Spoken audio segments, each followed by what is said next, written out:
Thank you, everyone, and welcome to the Healing Our Children 2018 World Summit. I'm Alison Morris from Full Potential Parenting, and I'm really delighted to have you here with us for another interview. Today, my guest is Stephen Terrell, who is near and dear to my heart because he is also a single parent and an adoptive dad, and it is entirely because of issues that he was going through, experiencing. I believe with initially the first child you adopted, correct? That's that correct. Sort of led you down this path, Yes. and realizing that you needed more information, and ultimately led to a PsyD degree, correct? That's And correct. a lot of then additional learning about different healing modalities, about developmental trauma, about attachment issues. And so he's the founder of the Austin Attachment and Counseling Center down in Texas in the US. And he is also coming out with a book, which I'm really excited about, and I hope we can chat about that as well, called Nurturing Resilience. So welcome to the summit, Steve, or I should say welcome back. Thank you. It's great to be back. Thank you very much, Alison. Yeah, so I don't think that we heard too much last time really about your history, and I wonder if it might be interesting for people to understand a little bit more about how you got involved in all of this, really through your personal experience, without saying more than you want to say. Okay. About your personal. First of all, my oldest son, who is in college, and is a whole new experience having a son in college for sure. I thought he would have a little bit of trouble leaving, and he did. But I've had I've had all this separation anxiety, but it's better every time. I was talking to him this afternoon on my way home from work. I am single. I didn't think I could adopt. Never even crossed my mind really on any serious level. Found out about my son and was told he was unadoptable. He was basically had issues that probably could not be surpassed, and so he was pretty much destined to be in the system for his life. That seemed really wrong to me. I was already a play therapist. I was working as a therapist already. I was working with CPS children that were in the system. I was experienced. And CPS means Child Protective Services. That's correct. Yes, okay. Yes. And so I was already experienced, and I thought, this isn't right. And I was looking at some other kids. A worker said, you can adopt. Sure, no problem. You're single. We don't care. And it was kind of funny. So I started the process on another child, a group of 4, and they ended up being adopted into Ohio before I finished my process, which was a blessing because then I got Luke, and I had about 6 or 7 phone calls saying, this little boy is unadoptable. Are you interested? Type of phone calls. And I went, yeah, I am. And a couple months later, he was with me. I had to learn a little bit of sign language. He had never eaten hard food before. Regular food, he was 15 months. And he didn't speak at all. They thought he was deaf. Found out he was on a lot of medication he shouldn't have been on. Got him up. Oh, geez. Okay. Then he woke up, and he hasn't shut up since. He started talking, and I mean, he'll talk your ear off. He's a great, everything they said about him wasn't true. But he did have reactive attachment disorder, and that really got me going. I thought I knew a little bit about it, but I didn't know anything. I realized very quickly that everything I had learned in school wasn't accurate for what I was going through. So got on a plane and flew to an attached conference in South Carolina. Met Dan Hughes while I was there. Started his workshops,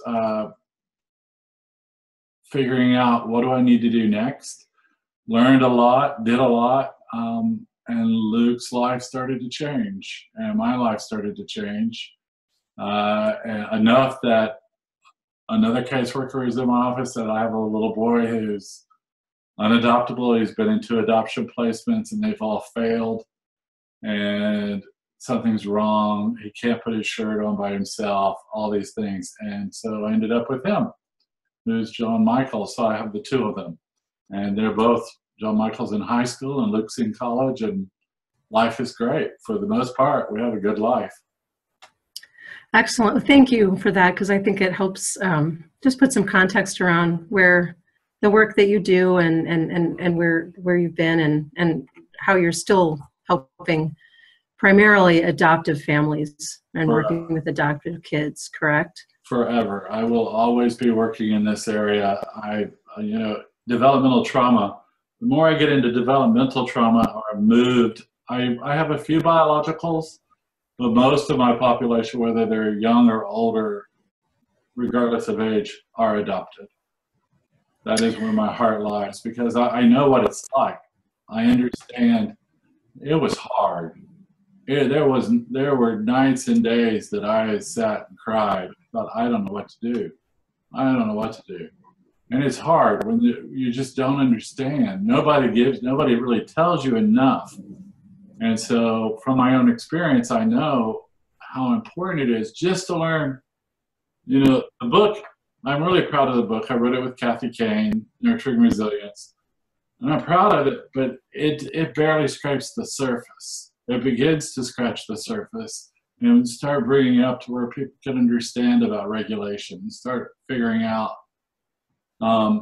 how to improve their quality of life. Because my quality of life went really south really fast with my older son, and until I figured out, oh wait, there is a way. When I adopted him, we were still under the belief that kids were the way they were forever. The window of attachment had closed, and all of these things I was being told. None of that was true, and none of that is true. You know, if you figure out how to reduce the amount of resistance you have towards your child, and start looking at them from the direction of regulation, and understanding that in that sense of regulation, they increase their capacity, but you also increase your capacity. You become more room. You have that split second to think a little bit more clearly. They have a split second. And that combination, all of a sudden you start having attachment and relationship, and things get a whole lot easier. And they're not perfect. You know, hear me, my life is not perfect. My kids aren't perfect, but I think they're pretty darn close to it. You know, and of course I'm prejudiced about them, but yeah, as well you should be, right? Yeah, a little bit biased, yes. So there's so many things I want to ask you just from what you just said. Okay. First, before we go any further, I think it might be helpful for people who aren't familiar with the concept of developmental trauma. Maybe we could say a little bit about that. So this is not an official diagnosis included in the DSM. That's correct. It was a definition of this as a new disorder was proposed, I believe, by Bessel van der Kolk. That's correct. Before the last DSM was updated, the last edition, and was rejected. That's correct. But it does seem as though it has, and I don't know if you use the definition that have been proposed or if you have a broader understanding of it. Maybe you could just tell us what you mean by developmental trauma. Okay, I use it probably different and except probably the same but more expanded and differently. I took developmental trauma by Bessel's van der Kolk's. I took his definition, which is more broad. Maybe his is more broad than mine, or mine's more than his. I'm not sure, but his is from conception up into childhood, and his is more about repeated injury. He speaks of repeated injury. And I think also really an abuse and neglect. Yes. Right? Yes. And mine, which always bugged me a little because I thought, I'm not sure that's really what happened here with my own child. You know, both of mine had their fair share of abuse and neglect, but they also had a lot of medical stuff happening too. And that's when I realized, wait a minute, something is broader for me. And so when I'm working, my idea of developmental trauma is anything that ruptures normal development. It could be ear infections, it could be preemie, it could be anything from conception. Even epigenetically, we go beyond, 32 people back behind conception. That we're looking at all of their traumas that are genetically altered and passed down to an infant. And well, and actually, if I'm remembering this correct, I think the definition he proposed started at birth. yes, and it did not include in utero stressors, which right. again I thought was leaving out a whole host of possible problematic things. Well, I think that I am so proud of him and admire him for at least trying to get it through. Oh yeah, absolutely. I hope that we get it through, but yeah, mine is bigger. Mine, and I come all the way up, and anything nonverbal seems to have the most difficulty, but I also combine the ACE study, the Adverse Childhood Experience Study, and it goes up to 18. I think developmental trauma is, the population I work with is usually under 5 that have been affected. It's something, but mostly in those nonverbal periods, whether it's, a behavioral issue or something on the autistic spectrum or wherever it's coming from, whatever's happened, usually happened pretty much in the nonverbal period. Now, you had worked with Kathy Kain a lot, specifically yes. on what I believe you guys refer to as somatic practice. Is that correct? Somatic Resilience and Regulation is the name of our program that she and I. She had come to me. I was assisting her. She asked me. We met in New York City, and she said, "I want you to do a program by yourself on developmental trauma, working with children." We sat down and talked, and I said, "Yeah, I don't want to do it by myself," and I didn't at that time. And I said, let's do it together, and we agreed. So we combined our years of experience, and that's what created is Somatic Resilience and Regulation. That's the program that she and I developed to teach together. Somatic Practice is just the name of her website. That has nothing to do with me except. Oh, I got it. Okay, sorry, I was a little confused about that. Okay, yeah, that's just her website, but no, like mine's austinattach.com. Hers is Somatic Practice. And that's where, but our program, Somatic Resilience Regulation, is actually just came through the LLC process, and it's a corporation that she and I mutually equally own and equally have developed. So tell us a little bit about what's involved with that. And Sure. Somatic Resilience and Regulation is based on our belief that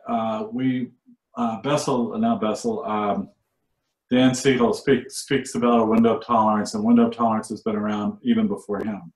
I don't believe he coined it. I think it's much older.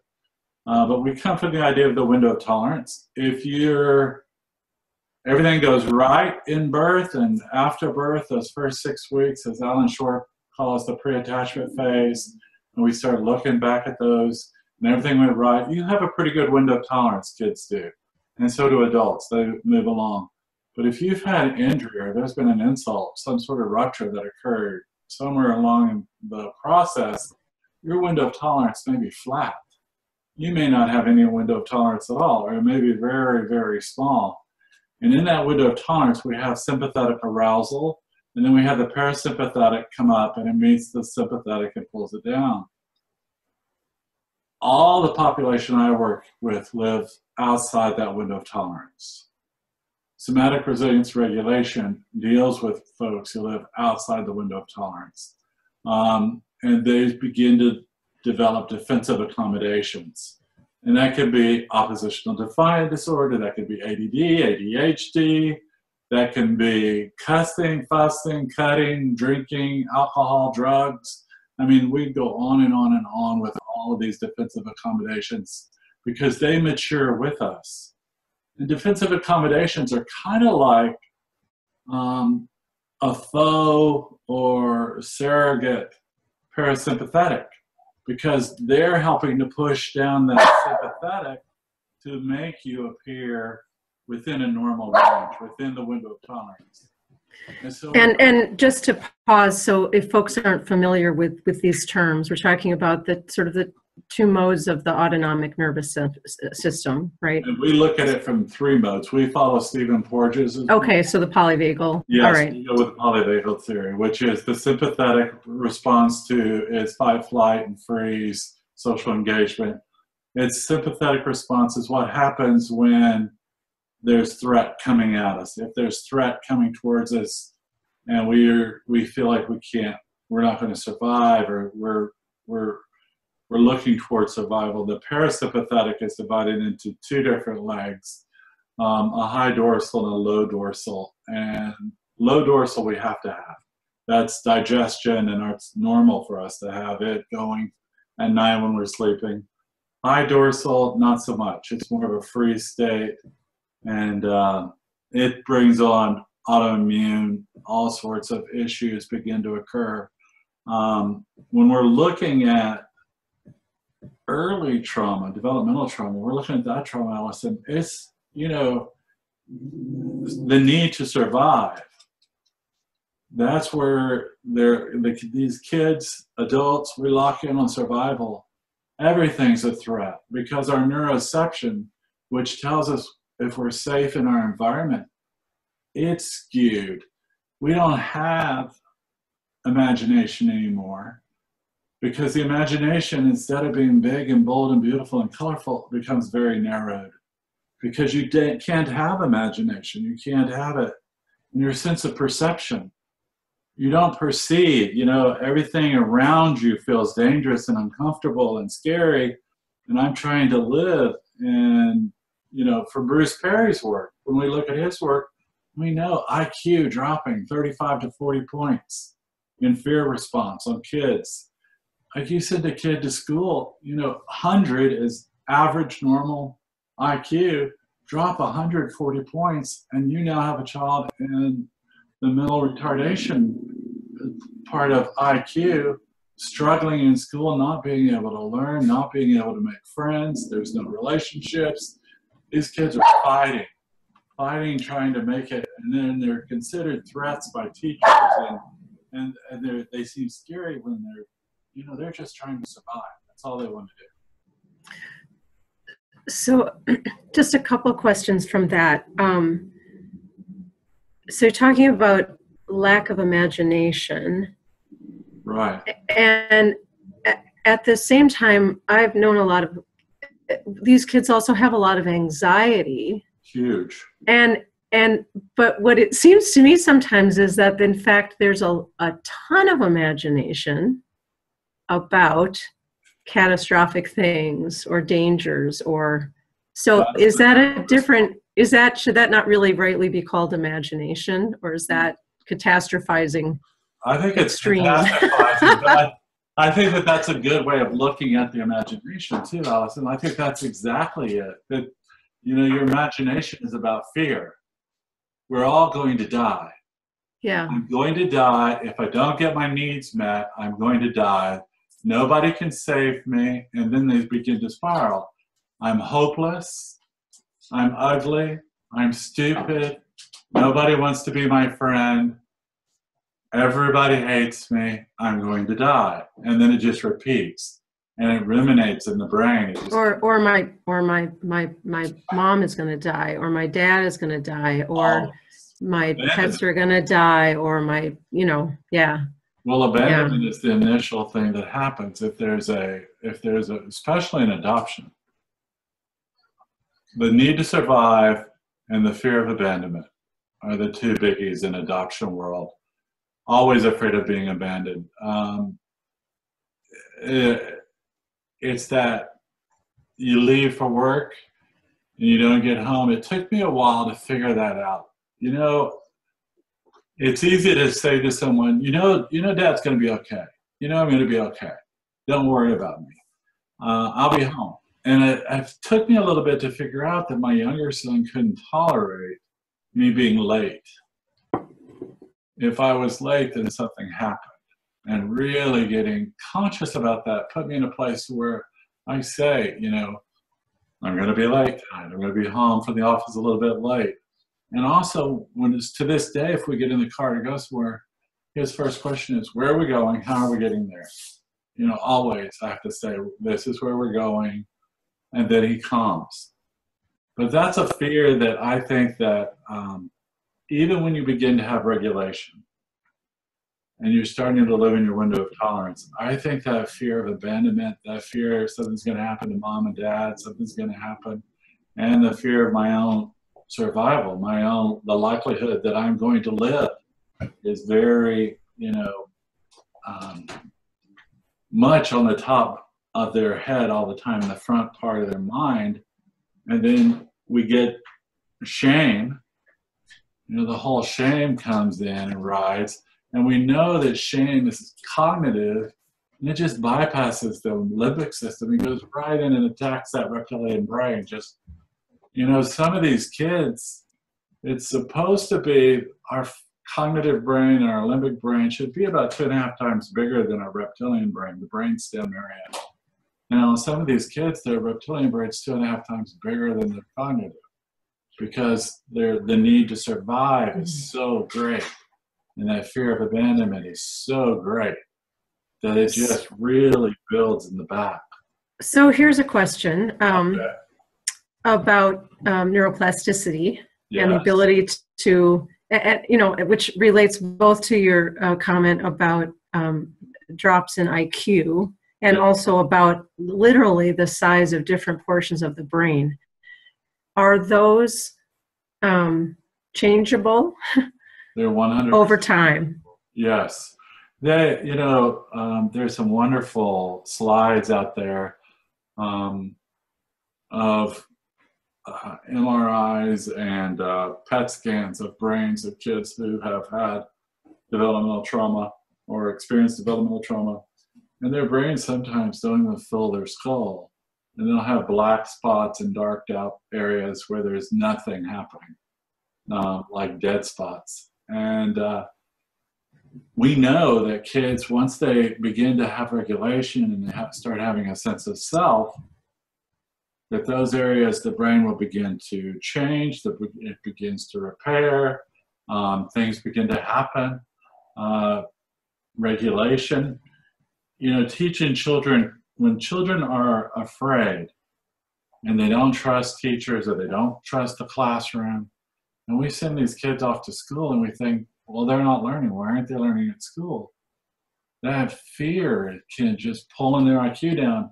You know, you can do a math test or a spelling study the night before and they get all the answers right, and they go to school and they get a 0 on the test because they just can't pull that information, because what they're pulling up is Billy or Bobby or Betty or Mary is going to kill me, or I'm not going to be able to get out of this room, and I'm not going to survive, and I wonder what mom and dad are doing or whatever. And that anxiety is like, you know, if you think about driving your car with 1 foot on the gas and 1 foot on the brake, think what that would be like. You would never get to your destination because you would be doing this all the way. You know, that vibration, that's anxiety.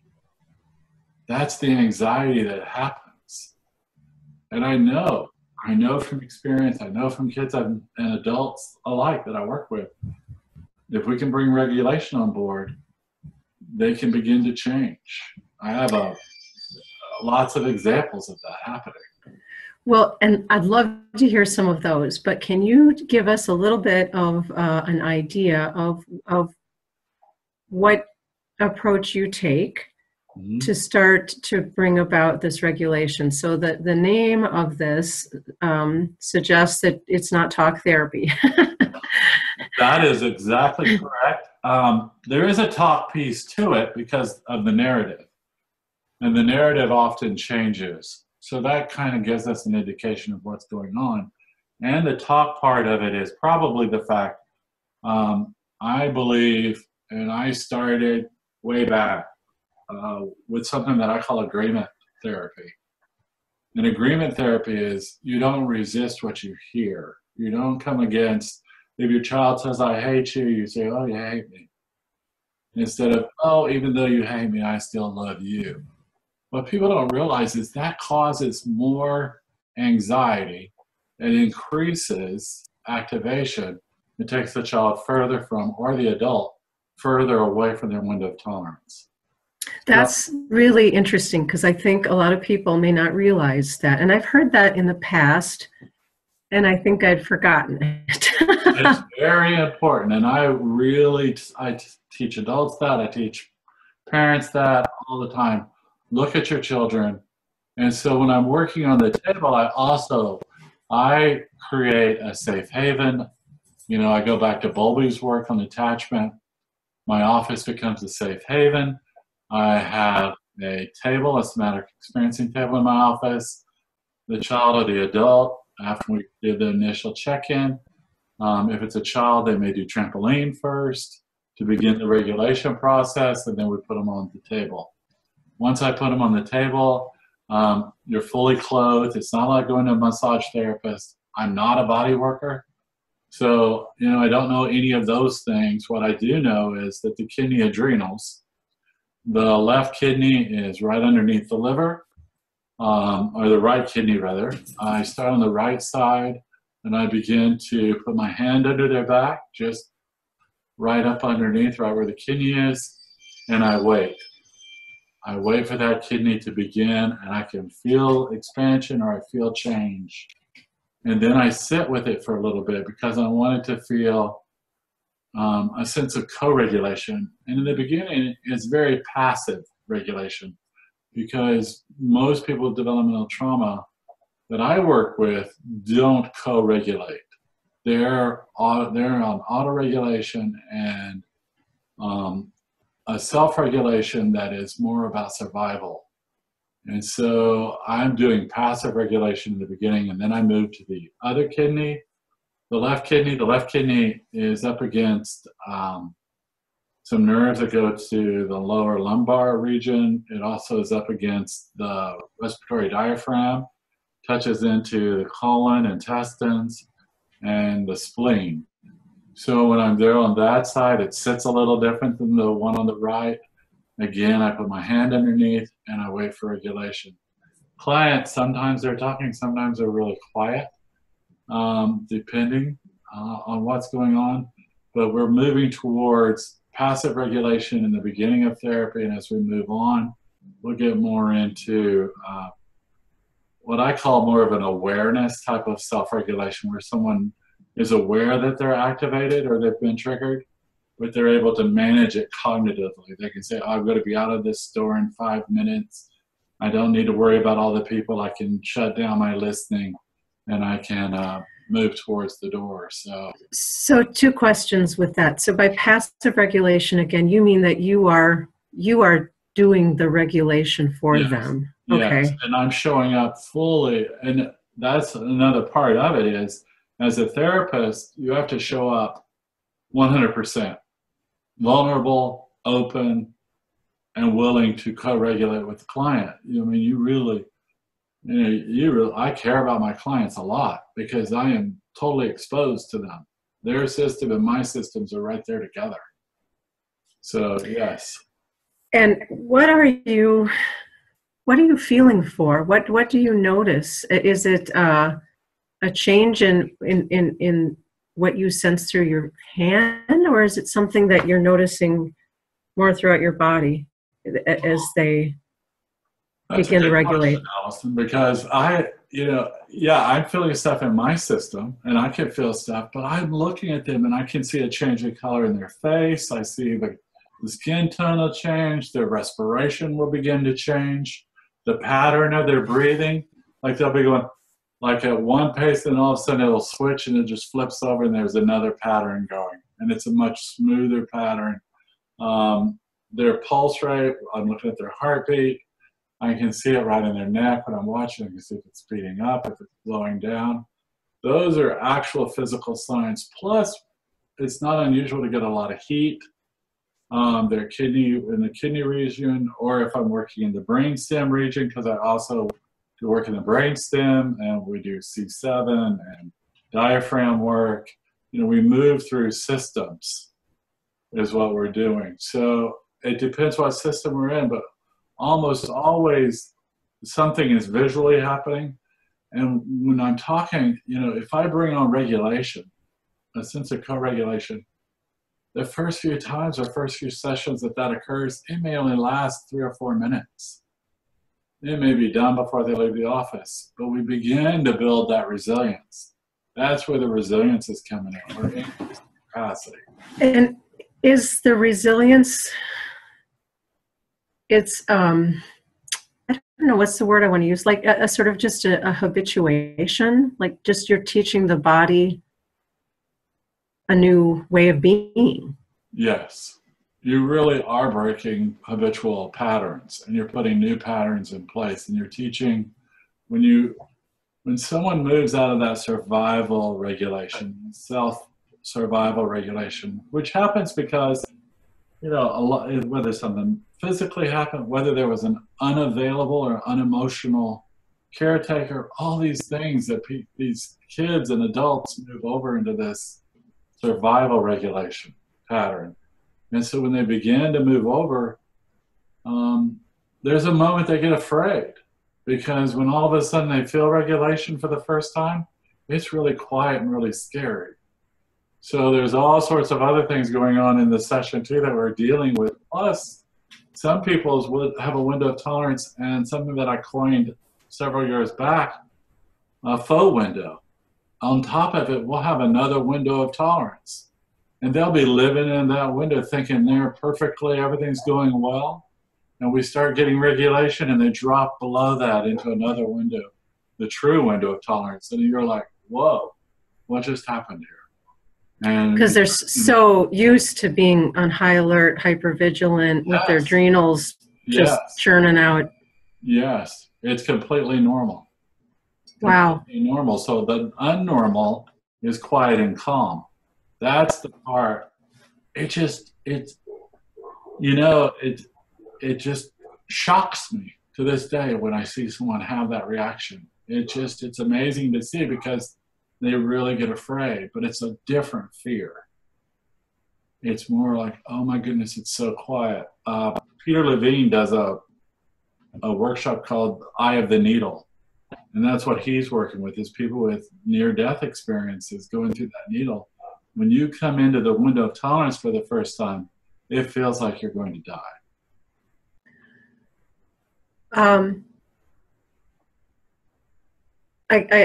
just trying to imagine what that would be like for each of you.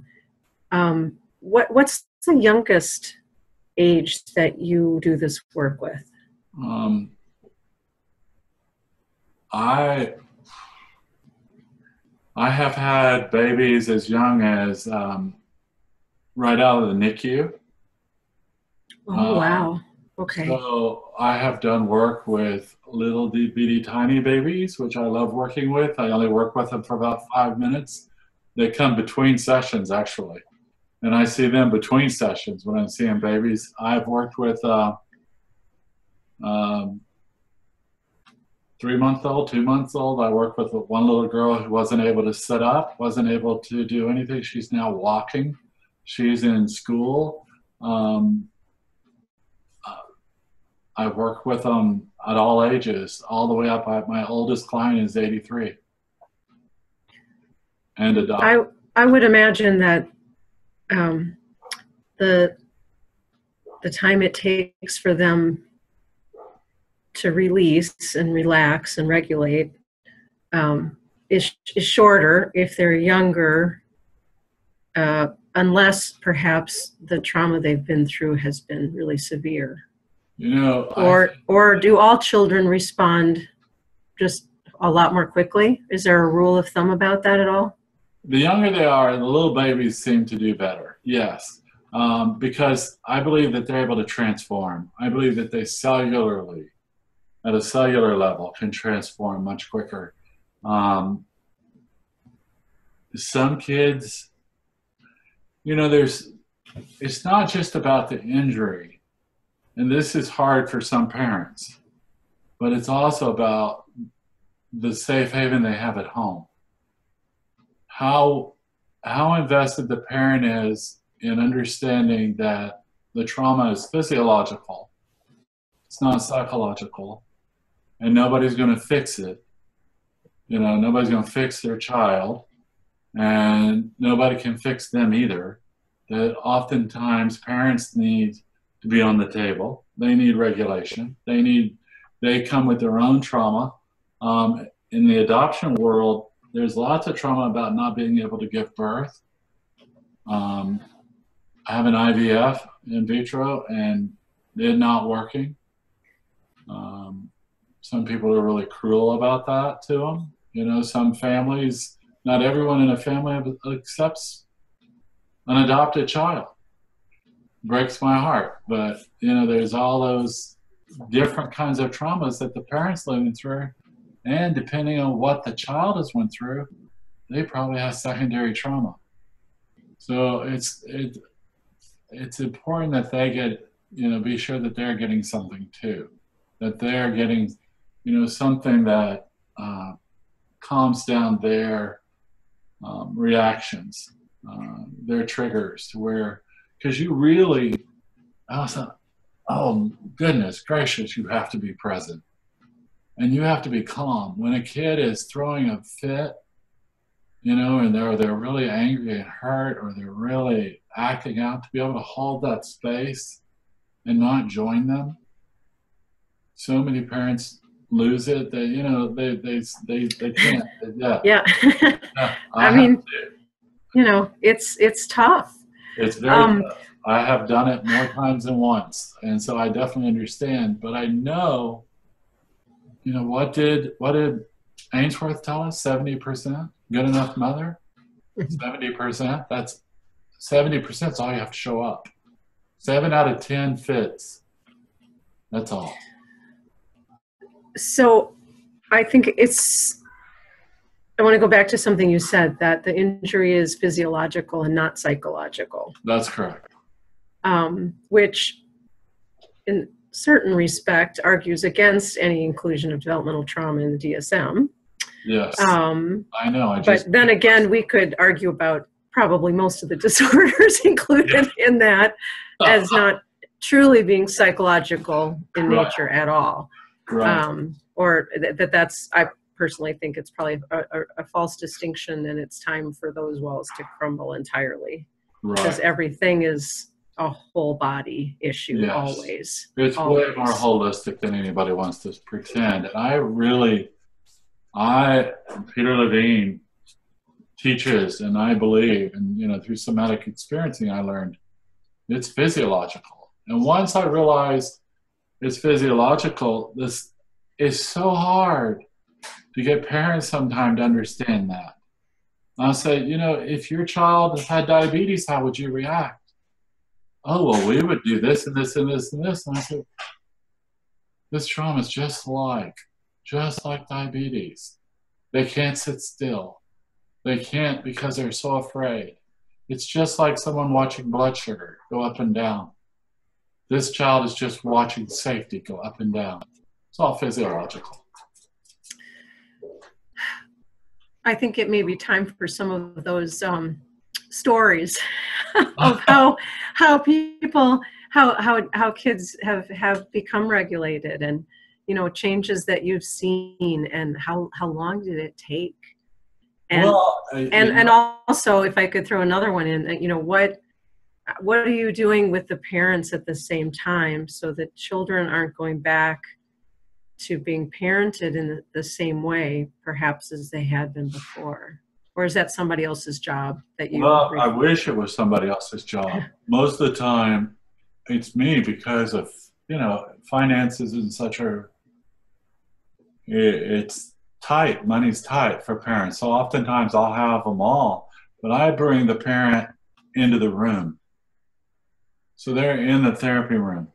They're right there with me. They're not out in the waiting room or somewhere else. So they're also getting the benefit, because there's a vibrational energy in that room around healing that they're also going to be receiving. And then I meet with them every few sessions, and I say, this is what's happening, this is what we need to be doing. And I work with them during those periods of time explaining the avenue of least resistance and understanding regulation and working towards, and they're doing something at home. We look at rhythm, working from rhythm from a standpoint, getting them to do sing games with them where they sing, the kid sings, the child is singing back, where they're participating because they want something to do. The parent really wants something to do. And so that's, I work with them the best I can.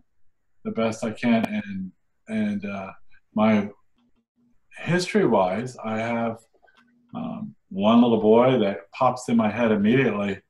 When I saw him, he was in a psychiatric institution, and how old was he?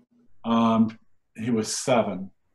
Wow. So his behavior was already that extreme that yes, he had been was locked up. Yes, the key was thrown away. The psychiatrist told him to take him home, that they would need all of their money for therapy and housing him for the remainder of his life. And so they left the facility. They came to my office. They drove 3 hours one way and 3 hours home for a 45-minute appointment once a week. And at times they came 2 or 3 times a week. Totally devoted. That mom and dad both, I think at times wanted to kill me, him, and everybody else. They were so devoted and so right there. And when you're doing regulation, sometimes it's really slow. And it took us a while. We pulled him out of school and they homeschooled him. We had homebound teachers. He was acting out in some ways that were very negative. It was impossible for him to have friends. He was had to be watched 24/7. Couldn't be around siblings alone. This child, we had alarms set up in the house. It was quite an ordeal. Today, he is 18. He's in an advanced placement program at a large Texas university in a math-based program. And he's an advanced place student and a leader in the program. He drives. Amazing young man. He has won awards for his life, what he went through, how he got here. Amazing kiddo. Now, were you working with him then for the whole years? Time. Yes. I started when he was 7. I had him all the way into high school. Once we got up to high school, middle school, once we got him back in school, I only saw him once a month or once every couple of weeks, but I stayed all the way up until his junior year of high school. And then we really backed off. He was great. Are you doing essentially that same thing? Touch? Yes. Going through the different systems, just reminding the body over and it's over. Okay. It's and safe. This narrative with him, there was a lot of talk therapy happening because, he came out of a free state and he had lots to say and lots of questions. So we talk about all sorts of things. And, the mom is in the room, the dad, and everybody, and things have been good for him. And the other child, the little girl, pops in my head. She has had multiple surgeries, but she is walking and in school and is precious. And for her, it was about 2 years of seeing her once a week. And I started out seeing her for 5 and 10 minutes. And I don't think to this day I've ever had a full appointment with that child. And I check in, they check in. Parents will call and bring them back, and we check in, and I check about them.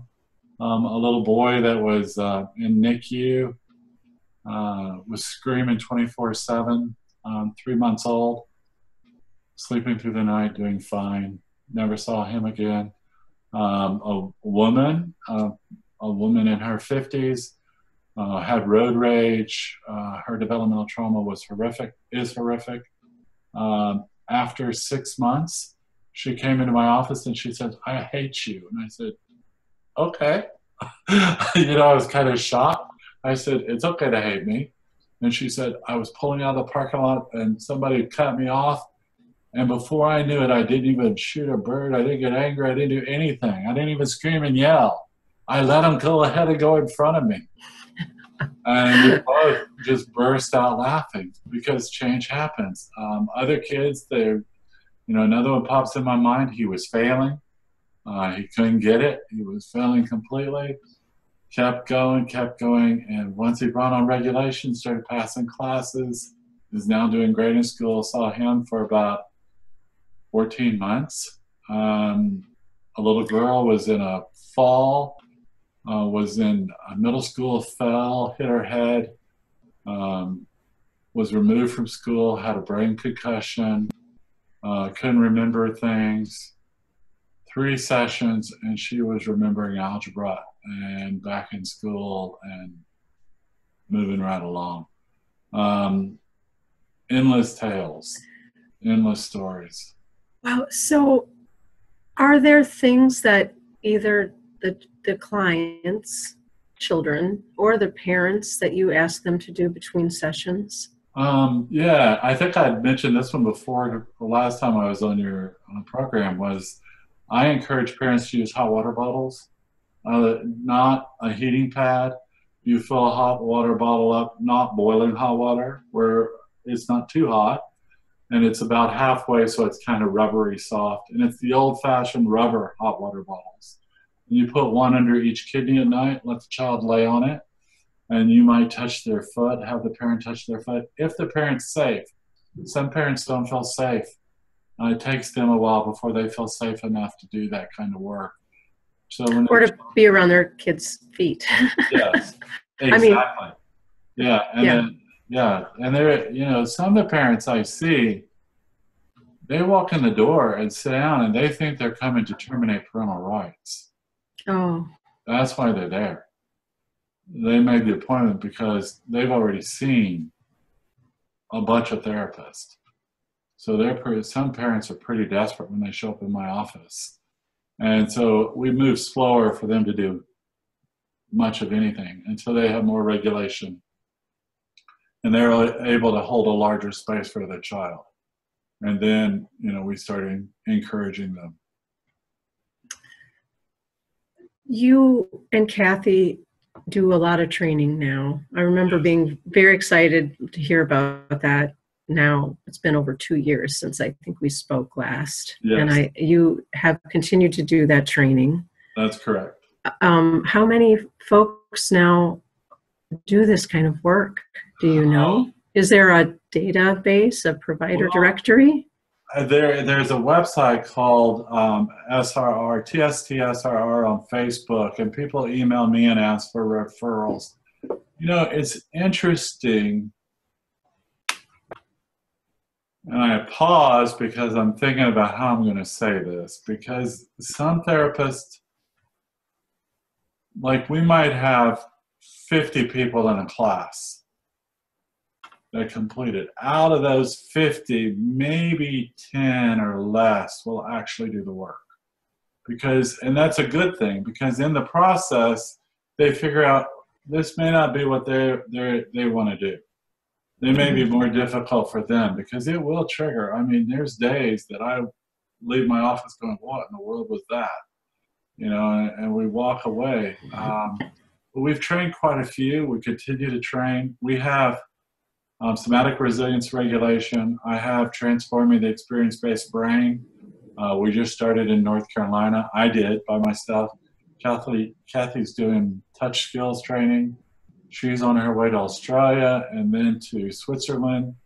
We have a program finishing up right now in Berkeley together with SRR. And then I go to Ireland in September and start a program there. I'm starting a program here in Austin. There's another one starting. I have one going in Chicago right now that just started last weekend for Somatic Resilience Regulation. I have about 35 therapists in that, 35 therapists.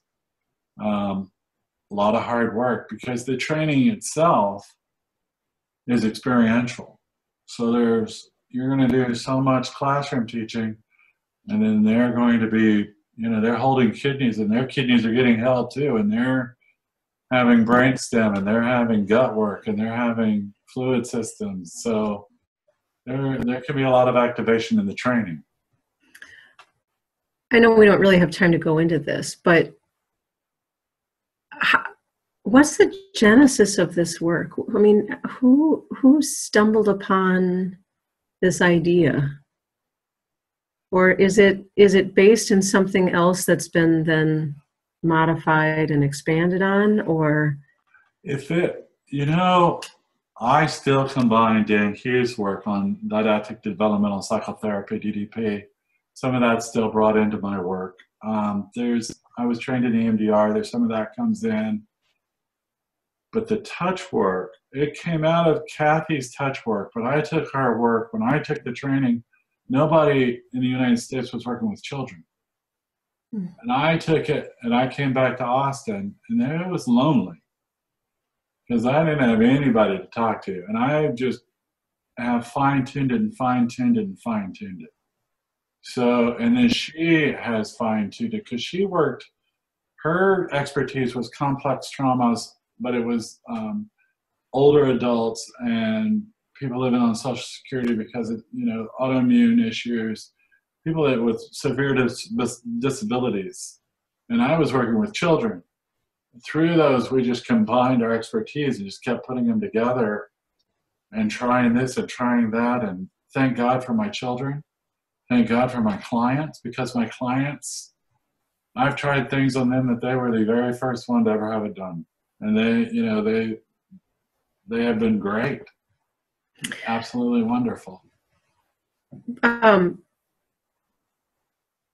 Some people are probably wondering how in the world you're able, you mentioned this a little bit earlier, but for kids who are super hyper, really out of sorts, maybe really aggressive, how in the world do you get to work with them? I mean, you mentioned like having them jump on a trampoline. I mean, do you just physically tire them out so they're willing to just lie still for 5 minutes? That would be nice.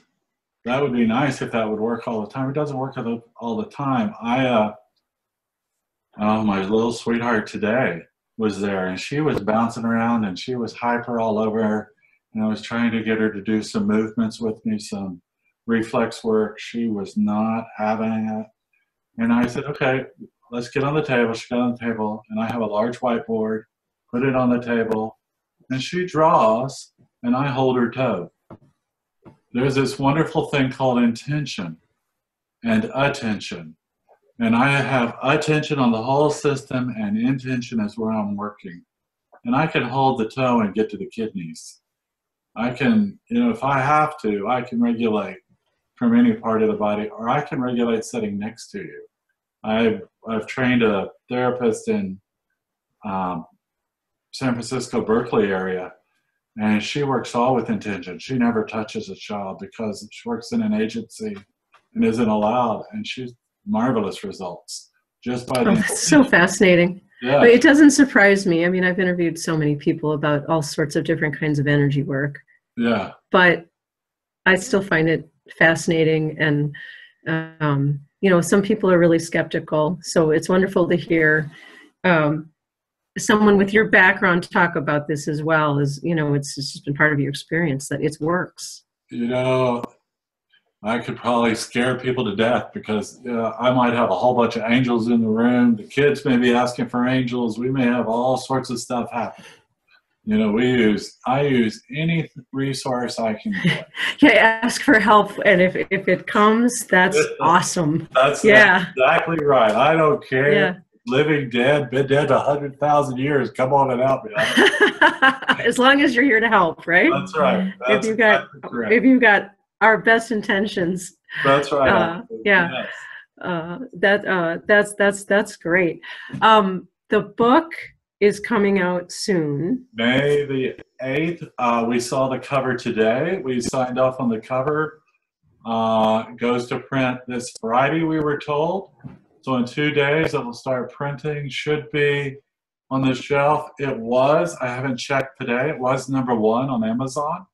For the pre-orders? Yes, Okay. it was Okay, #1. and I'll include a link where people can go ahead and you know, get their signed up to get their copy as soon as it releases. It would Will it be great. available on Kindle as well, or It'll be on Kindle, and it'll be on it's on Barnes and Noble. It's on their book Nook, whatever it's called. It's going to be paperback. It's really reasonable. If they come see me somewhere along the road when I'm teaching, or Kathy will sign it for them or whatever. A lot of pre-sales. She's presenting at an international conference in Germany, and a lot of books are going to be heading there, and I'm taking a lot of books with me to Ireland. And well, that's exciting. Now, is the book, just so people are aware, is it for parents, for therapists? Is it actually offer more of a framework for this work, or is it any sort of how-to? There's no how-to in it. We didn't put a lot of how-to in it because we were. My concern is just that will probably be the next book, but I want us to do it very carefully, expecting parents who are already frustrated or may not be frustrated. You know, we don't want anybody thinking that, okay, I can just do this. Sure. So the book, I think anyone can read the book.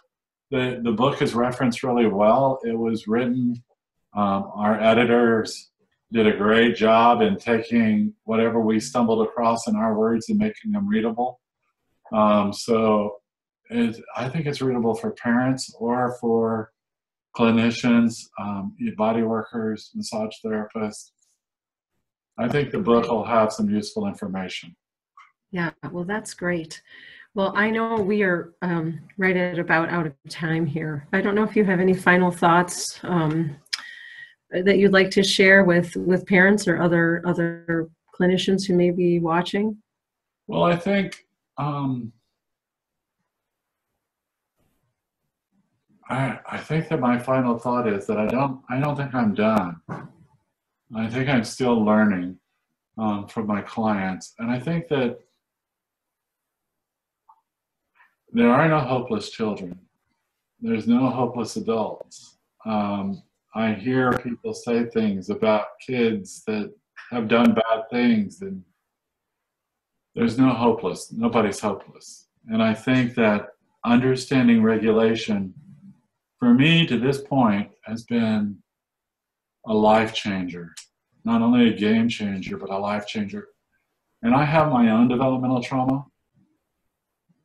And I can tell you, this touch stuff works. I know for myself, it helped me. It still helps me. It helps my kids. It helps my clients. It gives us a split second. We're not looking for a huge change in the work.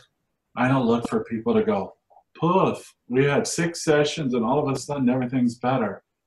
No, we're re-scaffolding, rebuilding, and reconstructing a complete neurosystem and a physiological system and an emotional system, a spiritual system, and we're creating a self.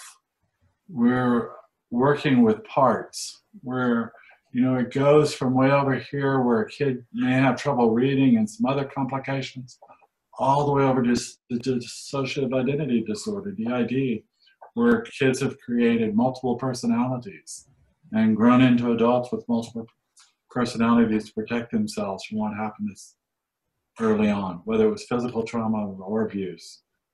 And so it's there.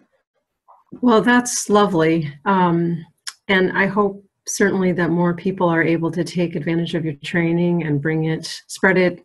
It sounds like you guys are spreading it worldwide, which is fabulous. And it is probably more necessary than ever before. It was hilarious. I have to tell you one little quickie before we go. I taught it in Tokyo. I also taught it in northern Japan, up in Hokkaido, which is far north Japan, in a little bitty village area. In Japan, they don't do touch. That's not culturally where they come from. By the end of the very first training, all the students were hugging me, and you totally broken the reserve down. Yes. That's wonderful. And that's how, and there's a lot of therapists scared to touch. Don't be.